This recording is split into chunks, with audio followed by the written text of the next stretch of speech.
We must always remember the sacrifices made by our brave servicemen and women and honour their legacy through our actions today. Sons and daughters, colleagues, veterans will all have a part to play, to build, to serve, and if necessary, to fight. And more families will know what sacrifice for our nation means. That's why it's so important that we do explain the changing threat and the need to stay ahead of it. For 3 decades, many did not have to think about the armed forces. Peace was stable, conflict was distant, but that is no longer true. I will argue that the situation is more dangerous than I have known during my career, and the price of peace is rising.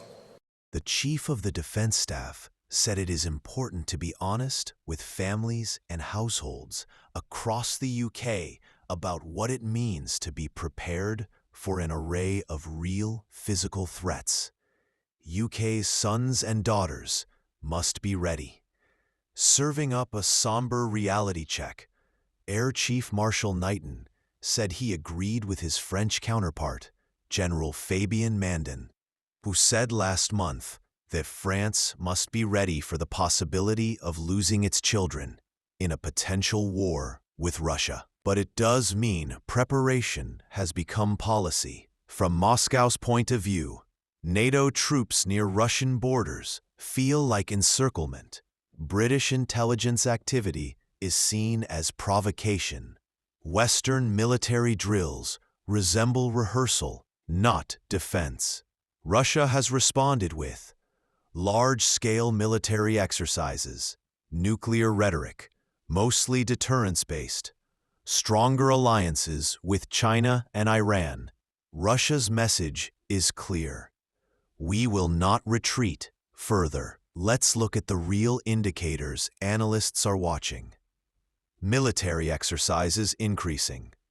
Both NATO and Russia are conducting larger and more frequent drills, especially involving air and naval forces. 2. Defense laws and budgets.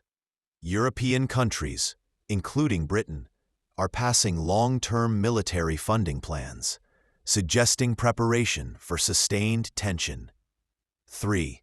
Cyber and hybrid warfare. Cyber attacks, misinformation campaigns, and electronic warfare are becoming more aggressive, but remain below open war level. 4. Diplo. Direct dialogue between NATO and Russia is limited. Less communication equals higher risk of miscalculation. None of these guarantee war, but together, they increase risk. Most experts agree on one thing. A direct NATO-Russia war would be catastrophic. That's why what we're seeing is more likely. Power signaling, deterrence games, proxy conflicts, strategic pressure Britain and NATO aim to contain, not invade. Russia aims to deter, not attack NATO directly. War is possible, but not the preferred outcome for either side. If tensions rise further, energy prices could spike. Global trade routes may be disrupted. Smaller countries may become battlegrounds for influence. Cyber warfare could affect civilians worldwide. So, is Britain and NATO heading for war with Russia in 2025? Not officially. Not yet.